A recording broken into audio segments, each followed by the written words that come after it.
అందరికీ జేబీఎం. నేను Rajesh Mahasen. Welcome to Mahasen media. ఇది నిన్న ఎవరో కానీ దీన్ని కామెంట్ చేస్తున్నారండి.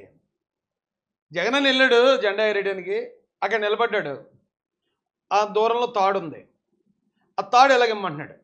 ఈయన వెళ్తలేదు అక్కడికి.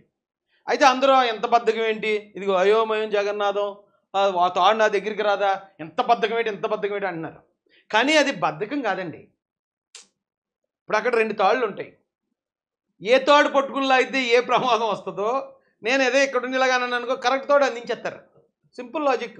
అదే ఈయన లాగాడు అనుకో, ఇది లాగాల తెలియని పరిస్థితి. అందుకని ఇలా ఇట్టడి చెయ్యాలా ఇట్టు వదిలేసాడు. ఆడెవడో తెచ్చి కరెక్ట్ తాడు చేతికి అందించాడు, చక్కగా లాగాడు. అంటే మనం మనిషిని వ్యక్తిని బట్టి మనం అర్థం చేసుకోవాలి. ఆయనకి ఏం బద్ధకం కాదు. ఫిట్గా ఉంటాడు మనిషి, ఫిట్గా ఉంటాడు, చక్కగా నడుస్తాడు. అంటే వంగలేడు. వంగడానికి నడు ఏదో సహకరించదు. అందుకని కొబ్బరికాయ కొట్టాలన్నా సరే వికెట్లు 3 వికెట్లు ఇలా పైన ఇలా కొడతాడు. కానీ ఇక్కడ అయితే మాత్రం బద్ధకం కాదండి. నేను కండాలకు ఖండిస్తున్నాను. ఆయన బద్ధకం కాదు, ఏ తాళ్ళు లాగాలో తెలియక వెయిట్ చేశాడు అన్న.